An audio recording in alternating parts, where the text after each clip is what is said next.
Salut à tous, c'est DK. Aujourd'hui, on revient sur la question des scripts et sur ce qu'ils peuvent contenir. Et on va s'attaquer à une notion qui s'appelle les tableaux, donc les arrêts en anglais. C'est un petit peu dense, je vous le cache pas, donc la vidéo risque d'être un petit peu plus longue que d'accoutumée. C'est pas forcément compliqué, mais il va falloir s'accrocher un petit peu. L'idée, ça va être de voir comment on construit ce que j'ai là à droite, hein, c'est-à-dire quelque chose qui nous permet de stocker des valeurs. J'insiste sur le terme de valeur, c'est-à-dire qu'on a une valeur qui est une représentation graphique, là en l'occurrence, à chaque fois pour chacune des lignes. Donc c'est différents types de sapins d'un point de vue graphique. Et on a une deuxième valeur qui est une forme de collision pour chacun des sapins. Alors c'est actualisé en temps réel grâce à notre menu déroulant. Ça, on avait vu comment le créer dans les précédentes vidéos. Et ça s'actualise au centre de l'écran parce que notre script, on le voit, hein, il est éclairé en bleu. Il dispose de la notation du mode, si vous préférez, Tool. Là, dans l'idée aujourd'hui, c'est pas de vous montrer comment on connecte le menu déroulant au tableau, c'est déjà de comprendre comment on crée un tableau. Et un tableau de façon générale. Qu'est-ce que c'est que les tableaux? Vous allez voir, à la fin de la vidéo, on va rencontrer un problème et on s'arrêtera justement, je vous le dis par avance pour pas que vous soyez frustrés, mais on s'arrêtera justement sur ce problème-là avant d'entamer une autre vidéo qui nous permettra de le résoudre. Parce que vous allez voir que ce que je vais vous montrer, c'est la version classique des tableaux et c'est une version qui va vous permettre d'avoir seulement une seule valeur sur une ligne. C'est pas ce qu'on cherche, mais c'est quand même bien de comprendre au préalable comment ça fonctionne de base pour pouvoir justement essayer de contourner les problèmes qui sont là théoriquement de base. Donc, je reviens sur ce qu'on avait fait la dernière fois, c'est-à-dire, hop, on s'était arrêté aux énumérations. Donc, énumération qui nous avait permis de faire un menu déroulant avec des noms d'animaux hein, qu'on pouvait faire défiler. Et puis, j'avais fait une vidéo complémentaire où je vous avais indiqué que par défaut, Godot attribue des valeurs à chacun de vos éléments. On commence à compter à partir de 0. Donc ours, là en l'occurrence, ça serait 0. Chien, ça serait 1. Chat, ça serait 2, etc. etc. Jusqu'à notre dernier élément qui aurait pour valeur 8. Puisque étant donné qu'on a 9 noms d'animaux, 9 moins 1. Pourquoi moins 1? Parce qu'on commence à compter à partir de 0. Eh bien, mouton aurait pour valeur 8. Cette idée de valeur, gardez-la à l'esprit parce que vous allez voir quelque chose qui est un petit peu similaire concernant les tableaux. Donc les tableaux, comme toute chose, il faut leur donner un nom qu'on invente par nous-mêmes. Moi, je vais essayer d'éviter d'appeler le truc tableau parce que ça va créer de la confusion. Donc, je vais l'appeler grille et je vais l'appeler grille animaux puisque en bout de course, ça sera quand même en lien avec notre menu déroulant qui contient des animaux. Là-dedans, on va avoir quoi? Eh bien, on va avoir différentes valeurs. Donc, ça va être égal à des choses qui vont changer. Donc, vu que ça va être différentes valeurs et que ça va changer, on sait qu'on a affaire à une variable.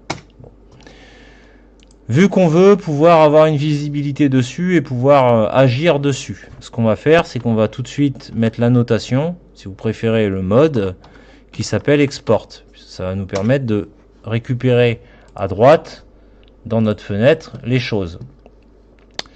Là, on a une erreur parce qu'on lui dit que c'est égal, mais on lui dit pas à quoi. Donc ce qu'on va faire, c'est qu'on va lui donner quelque chose. Alors ça va peut-être vous surprendre, mais vous allez voir, je vais lui donner du vide. En fait, j'ai appuyé sur la touche pour avoir décroché et là, du coup, il n'y a plus d'erreur. Vous voyez que là à droite, j'ai grille animaux qui est apparu et ça me dit quoi? Ça me dit arrêt. Arrêt en anglais, ça veut dire tableau de taille 0.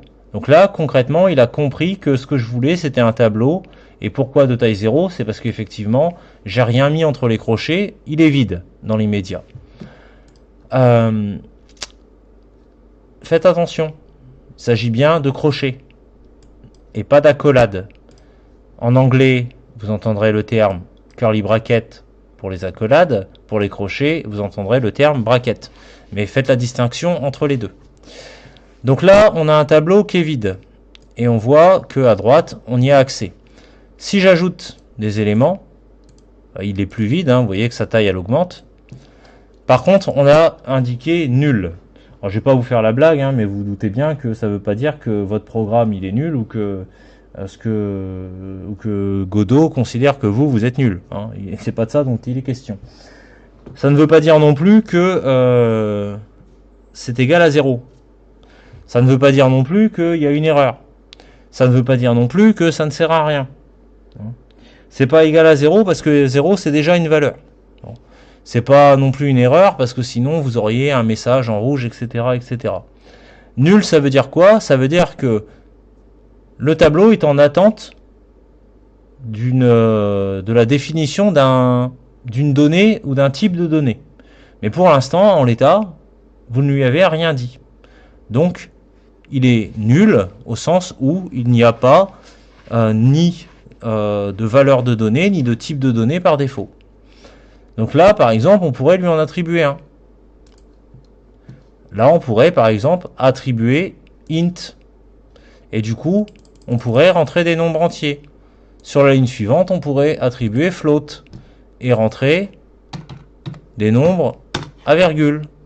On pourrait intégrer string et rentrer du texte, hop, etc., etc. Des booléens aussi, Vous voyez, booléen, il met une case qui par défaut est désactivée, donc qui vaut faux, false. Je pourrais l'activer et la mettre à vrai. Donc ça serait possible. Bien que entre nos crochets, on n'a rien, on peut définir les choses directement ici à droite. Je vais réactualiser le tableau. Et du coup, là, maintenant, on va essayer de définir des trucs directement entre les crochets.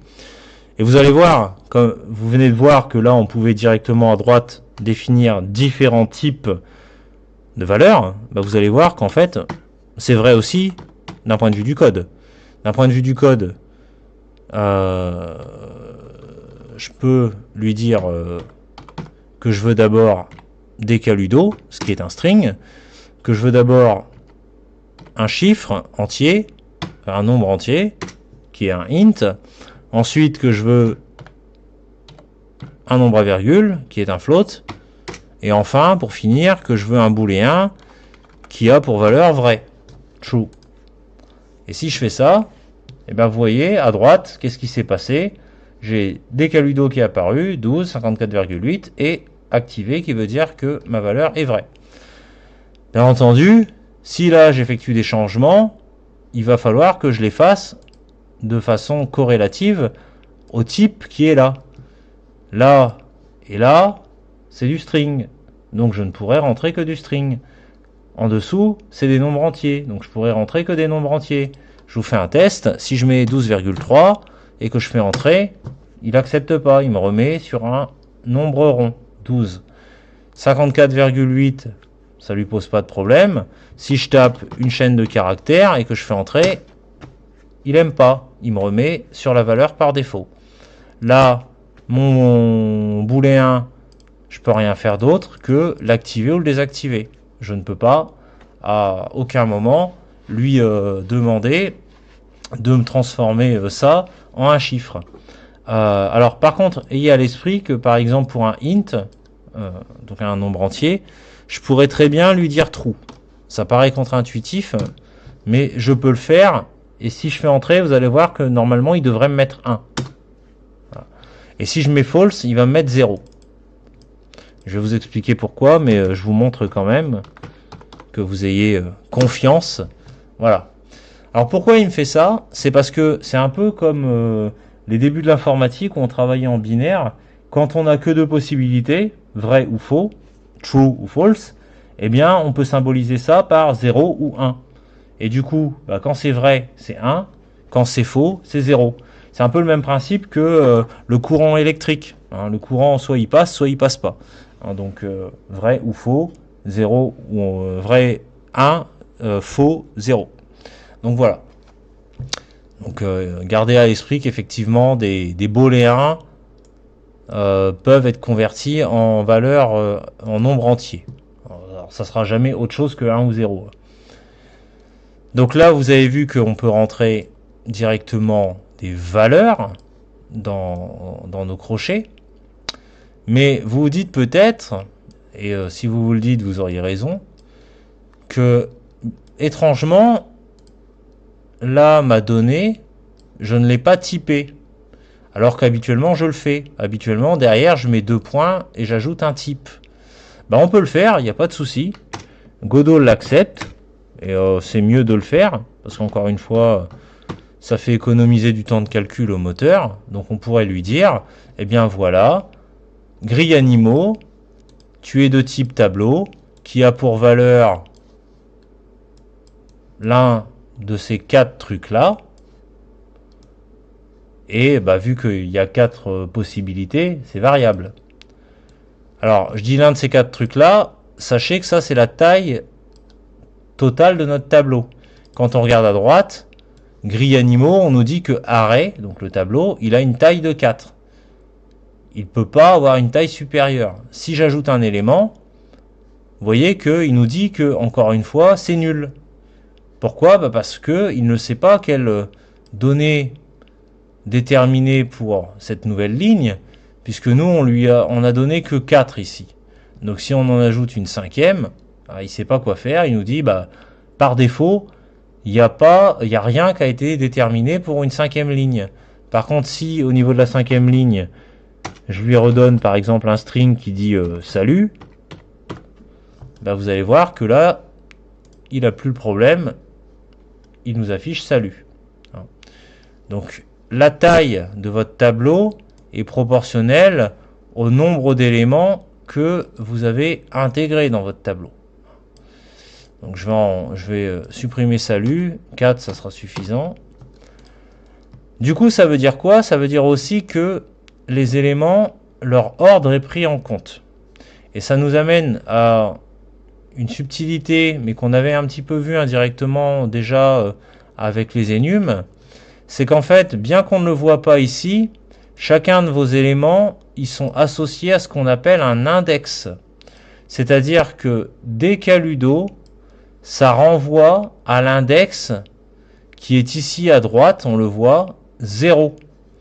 12, ça renvoie à l'index 1. 54,8 à l'index 2. Et true à l'index 3. Si vous préférez, l'index c'est le numéro de la ligne. Bon. Pourquoi c'est intéressant de savoir ça? C'est que parfois dans votre code, vous aurez peut-être besoin, via des fonctions et des méthodes, c'est des choses qu'on n'a pas encore vues, mais on en parlera à un moment ou à un autre dans des vidéos, de faire appel à des choses qui se trouvent dans un de vos tableaux. Et pour faire appel à des choses dans un de vos tableaux, vous allez devoir dire, alors je vous le fais de façon littérale, hein, d'un point de vue code, ça s'écrira pas comme ça, mais d'un point de vue littéral, c'est comme si vous alliez dire, je voudrais récupérer dans mon tableau qui s'appelle grille animaux l'index 3. Et l'index 3, eh bien, ça veut dire que vous voulez récupérer cette valeur-là. En fait, à chaque fois, pour récupérer quelque chose dans un tableau, vous allez devoir faire référence à des index. Donc, ayez bien à l'esprit que par défaut, eh bien, les index, ils sont comptés en commençant à partir de 0, et ensuite, c'est 0, 1, 2, 3, etc., etc. Ça ressemble beaucoup aux valeurs par défaut qui sont attribuées aux éléments des énumérations, dont j'ai parlé précédemment, et sur lesquels j'ai fait une vidéo complémentaire la dernière fois. Donc voilà, ayez quand même ça à l'esprit. Alors ça, c'est intéressant, ça nous permet de mettre entre crochets des valeurs, mais les valeurs c'est bien, mais nous les valeurs ça nous permet pas d'afficher par exemple comme on l'a ici à droite des sapins de différents aspects directement quoi. Donc qu'est-ce qu'on pourrait faire pour faire ça? Eh bien on pourrait se dire déjà c'est pas des valeurs qu'il faut afficher, Mais vu qu'un sapin, c'est une représentation graphique, c'est peut-être plutôt un type. Bon, on pourrait se poser la question, est-ce qu'on peut afficher des types? Alors oui, on peut le faire, mais attention. Si vous enlevez vos valeurs et que vous mettez directement un type, Godot, il va pas aimer. Pourquoi il aime pas? Parce que derrière un égal, ce qu'on attend, c'est une valeur. Hein, vous rappelez que dans notre code, à chaque fois qu'on a mis un égal, on a mis quelque chose de précis. Un nom en chaîne de caractères, mais un nom, un numéro entier ou un numéro à virgule, et puis un truc qui était vrai ou faux. Mais à aucun moment, derrière un égal, on a mis un type. Un type, ça vient après 2 points. Donc s'il y a votre égal, Godot, le type, il va pas l'accepter. Donc déjà, il faut supprimer l'égal.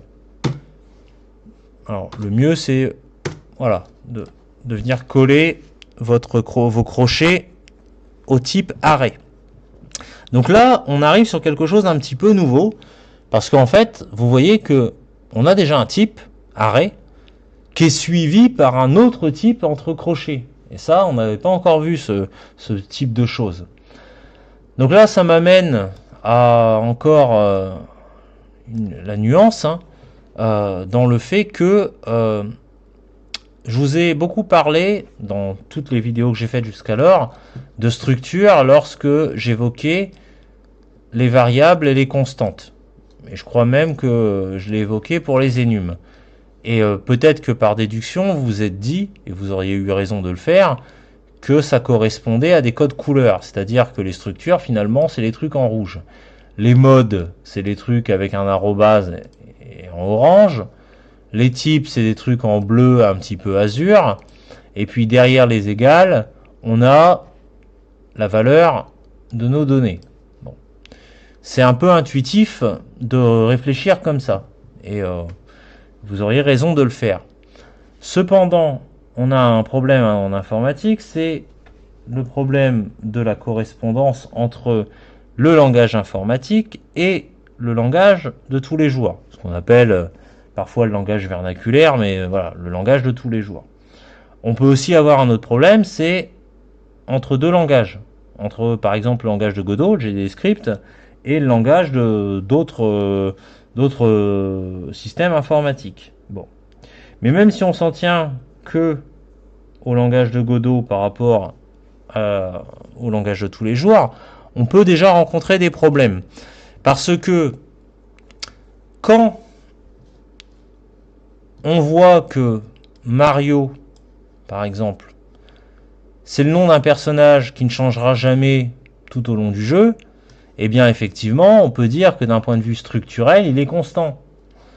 Quand on voit que la vitesse du personnage, elle peut changer en fonction de ce qui se passe dans le jeu, si on appuie sur tel ou tel bouton, etc., eh bien, on peut se dire que vu qu'elle est changeante, elle est, d'un point de vue de sa structuration, variable. Donc c'est cohérent de dire que ces choses-là, c'est des structures. Le fait qu'une énum, ça permet aussi d'organiser un certain nombre d'éléments afin de construire une liste, un menu déroulant, c'est logique aussi qu'on parle de structure. Ça a du sens. Ça vient structurer de la donnée, de l'information, des valeurs, si vous préférez. Là, en l'occurrence, c'est un peu moins évident parce que les tableaux sont considérés, ça vous en entendrez parler à la fois dans la documentation de Godot, mais aussi dans beaucoup de tutos, c'est considéré comme de la structure de données, ou structure data. Vous retrouverez ça de temps en temps. Le problème, ce qui n'est pas intuitif, c'est que on vous dit que c'est de la structure de données, mais arrêt, c'est pas en rouge. Et c'est pas devant le nom de la donnée, en fait. C'est là comme un type tout à fait classique comme les autres, et on vous dit que c'est une structure. Donc, c'est quoi le problème, en fait? Qui a raison, qui a tort? Eh bien, en fait, je pense, c'est mon interprétation personnelle, qu'il faut entendre arrêt comme structure de données au sens où c'est quelque chose qui vient ordonner, donc apporter un un deuxième traitement, une seconde couche de traitement par rapport à vos données. C'est-à-dire que si on remet les trucs de tout à l'heure, par exemple une intégrale, alors je tape des trucs au hasard, hein, un float, un booléen de type true et puis un string, on va mettre des cas par exemple. Si on avait ça, alors je rappelle pour les floats un point, pas de virgule. Si on avait ça, eh bien, alors là il aime pas, je vous expliquerai pourquoi, enfin c'est même pas je vous expliquerai, c'est simple, hein, c'est parce qu'en fait lui il veut un égal. Quand on a affaire à des valeurs, on met un égal, si on a affaire à un type on enlève l'égal. Si on avait ça, eh bien il faudrait considérer que array effectue un travail supplémentaire, c'est-à-dire que là on a 4 trucs possibles, donc effectivement d'un point de vue structure c'est variable, mais en plus d'être variable, le type array va venir organiser, donc structurer, en français on pourrait dire structurer, organiser ces variables dans un certain ordre et selon une certaine norme.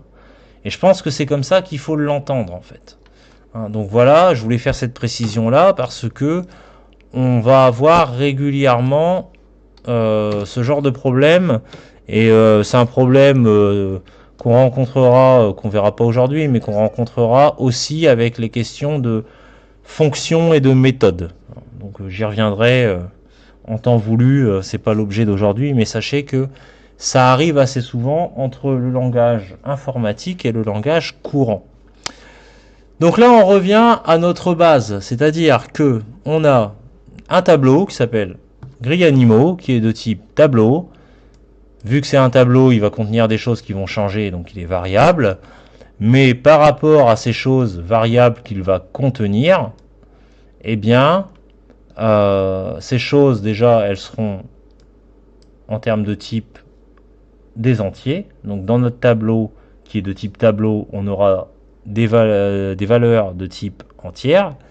Et lui, en tant que tableau, en tant que type tableau, il a la capacité d'ordonner, donc de structurer, ces valeurs de type entière. Voilà, comme ça qu'il faut le comprendre. C'est un peu péchu, mais c'est comme ça qu'il faut l'entendre. Donc du coup c'est bien, là on peut maintenant intégrer des entiers et puis on peut taper les chiffres qu'on veut. Bon. Encore une fois, même si c'est bien, nous ce qu'on veut c'est à un moment avoir des représentations graphiques, hein, comme c'est le cas là par exemple à droite pour nos sapins, comme je l'ai dit tout à l'heure. Donc comment on fait pour avoir des trucs de type sapin? De prime abord on pourrait se dire, eh bien, et ça marche pas, mais je vais quand même vous le montrer. Nos sapins, ça a l'air d'être des sprites 2D. Donc je vais lui dire, bah vas-y, essaye de me donner un sprite 2D. Et vous voyez qu'il n'y a pas d'erreur, ça passe. Bon. Si je vais sur ajouter un élément, vous voyez que je peux ajouter des lignes, il n'y a pas de souci. Si je vais sur assigner, il m'ouvre une fenêtre et il me marque logo. Pourquoi il me marque logo? Parce qu'en fait, lui, ce qu'il va aller regarder, c'est qu'est-ce que j'ai là tout à gauche dans ma scène. Et il voit que le seul truc que j'ai qui est de type sprite 2D, c'est le truc qui s'appelle logo. Donc il va me proposer que ça. Si j'en crée d'autres, on le fait très rapidement. Hop, ajouter un nœud enfant, sprite 2D, créer. On va le renommer, on va l'appeler Bobo. On va à la limite le dupliquer, on va le renommer aussi, on va l'appeler Bibi par exemple. Voilà. Maintenant, si je me remets sur mon nœud racine, le parent, et que je fais assigner, vous voyez que j'ai logo, Bobo, Bibi. Et si j'en sélectionne un, vous voyez à droite, il est assigné. Il n'y a pas de souci. Alors ça marche, hein, mais on ne peut pas en faire grand chose. Ça n'a pas trop d'intérêt. Et ça pose problème. Pourquoi ça va poser problème? C'est que vous voyez que ça m'engage à chaque fois à créer à gauche, dans ma scène, de nouveaux nœuds de type Sprite 2D. Or, si on regarde notre fameux outil là, avec les sapins, là à gauche, des nœuds Sprite 2D, j'en ai pas 10 000, j'en ai qu'un seul. Et c'est ça l'intérêt de l'outil, c'est de ne pas les multiplier. Et d'ailleurs, par défaut, si j'actualise, non seulement j'en ai qu'un seul, mais en plus il est vide. Il n'a même pas de représentation graphique. La représentation graphique, on lui attribue via le menu déroulant qui est connecté au tableau et qui, via le mode tool, fait que ça s'actualise là en plein milieu de l'écran. Mais de base, notre nœud sprite 2D, par défaut, il est censé être vide. Donc comment c'est possible de récupérer quelque chose dans un tableau sans avoir à multiplier là à gauche les nœuds sprite 2D?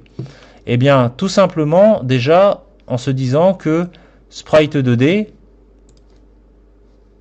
là je le prends à gauche pour vous montrer, il a des caractéristiques qu'on retrouve là dans l'inspecteur à droite. Une texture, une position, une rotation, une taille, une déformation, etc. etc. Et bien plutôt que de récupérer le sprite 2D, on peut récupérer éventuellement sa texture. Et on va juste mettre texture, on va pas aller plus loin, ça nous permettra d'avoir une certaine marge de liberté. Donc si au lieu de récupérer le sprite 2D, on récupère sa texture, qu'est-ce qui se passe? Eh bien, je vais vous montrer dans notre tableau. Alors il faut que j'actualise. Hop, si j'ajoute des éléments, je peux maintenant glisser, déposer. On va correspondre avec nos noms d'animaux. Je vais mettre une texture en lien avec une tête de chien, par exemple. Hop, vous voyez là, à droite, j'ai une sorte de tête de chien. Et puis je peux ajouter plein de choses. Une tête d'ours, par exemple. Hop, voilà. Donc je peux ajouter les textures. Donc déjà, c'est mieux. On commence à arriver un peu plus près de ce qu'on recherche. L'intérêt d'avoir laissé texture comme ça au sens très libre, c'est que je peux utiliser différents types de textures. Parce que si j'ajoute un élément et que je clique sur la flèche, vous voyez que des types de textures, il y en a toute une palanquée différente, quoi. Texture 2D, 3D, compressée, etc. etc. Bon. L'intérêt que ça peut avoir, c'est que je peux utiliser un atlas texture. Et ça, c'est bien, un atlas texture. Pourquoi c'est bien? Parce qu'en fait, ça nous évite d'avoir une image pour chaque truc. Avec un atlas texture, on peut utiliser un sprite sheet, donc une grille d'images, une grille de représentation si vous préférez. Et quand on clique dessus, vous voyez qu'en face de Atlas, il y a une case vide. Et bien là, je peux glisser une grille que je viens glisser, déposer. Donc vous voyez, là j'ai une grille avec plein de petits sapins. Alors c'est tout petit, vous voyez peut-être pas bien, mais là j'ai tous mes sapins, mes rochers, etc. Et je peux cliquer après, en descendant sur modifier la région. Là j'ai une fenêtre qui s'ouvre. Alors théoriquement, par défaut, quand on ne l'a jamais utilisé, c'est sur le paramètre aucun. Si vous avez bien fait votre grille, moi je vous invite à ne pas laisser le paramètre sur aucun, mais à vous mettre sur un coupe automatique. Ça va détecter qu'est-ce qui est du vide et qu'est-ce qui est du dessin. Et en fait, il va vous faire le découpage automatique autour de vos éléments. Donc je vais prendre un élément au hasard. On va prendre un sapin un peu enneigé, un peu glacé. On va prendre celui-là. On va faire fermer. Et là, vous allez voir que au-dessus de ma grille complète de sprite, il a compris que j'avais sélectionné une région spécifique, donc une image spécifique dans ma grille. Là, vous le voyez, elle apparaît ici, c'est mon sapin. Et du coup, je me retrouve avec mon sapin ici. Donc, on commence à s'approcher de ce qu'on a dans l'outil dont je vous rabâche les oreilles depuis un moment. On commence à s'en rapprocher.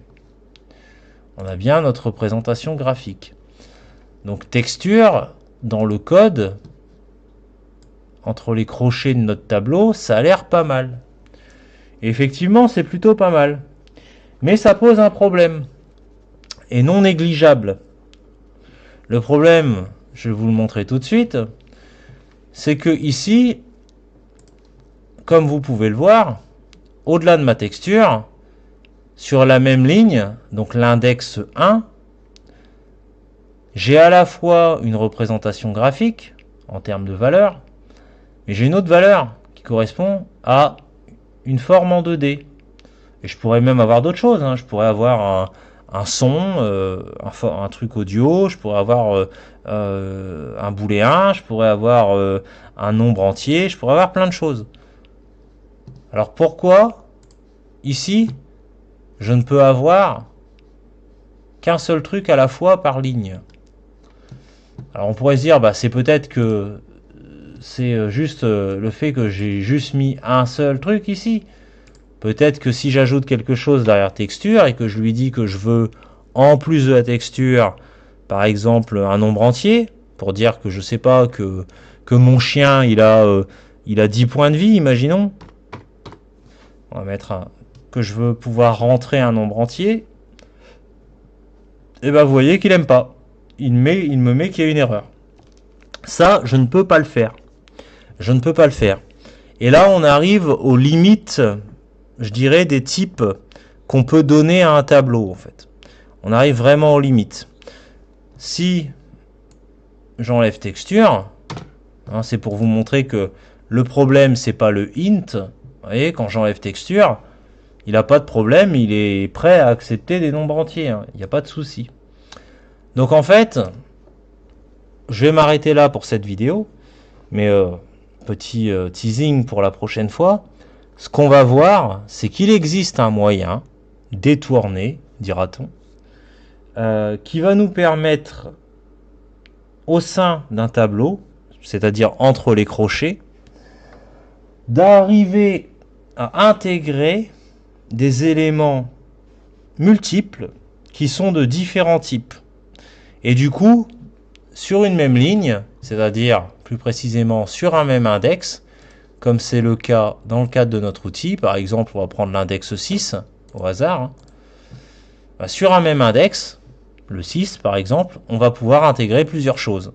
Là on a une chose qui est de type Atlas Texture, et en même temps on a une chose qui est de type rectangle shape 2D. Et l'idée, la prochaine fois, ça sera de voir ça.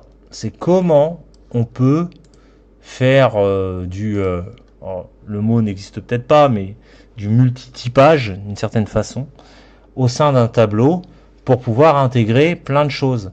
Et ça peut être utile, parce que pour un animal, prenons le chien par exemple, eh bien il peut avoir une représentation graphique, mais il peut avoir un son. Le chien, il peut potentiellement aboyer. Il peut potentiellement avoir des points de vie, avoir des points d'attaque s'il vous attaque dans un jeu, avoir des points de défense si on peut le tuer, etc., etc. Donc il faut être en capacité de pouvoir intégrer différents éléments en termes de valeur, mais même des éléments qui ont différents types, c'est-à-dire à la fois graphiques, sonores, des nombres entiers, des nombres à virgule. Si le chien il meurt, et ben, il faut pouvoir dire s'il est vivant ou il est mort, donc si c'est vrai ou faux, donc du coup des booléens, etc., etc. Le chien il a peut-être un nom, donc peut-être même des strings, hein, peut-être qu'il s'appelle Médor, donc il faudra intégrer un string, donc etc., etc. Donc vous voyez, là je vous ai donné l'idée générale de base de comment on peut construire un tableau et comment visuellement ça peut être représenté quand on l'exporte dans l'inspecteur via le mode export, etc., etc. Vous voyez déjà quel genre de choses on peut faire avec, mais je voulais vous montrer aussi les limites auxquelles on peut arriver pour justement qu'on ait à l'esprit ce qu'on va voir la prochaine fois, c'est-à-dire comment on dépasse ces limites.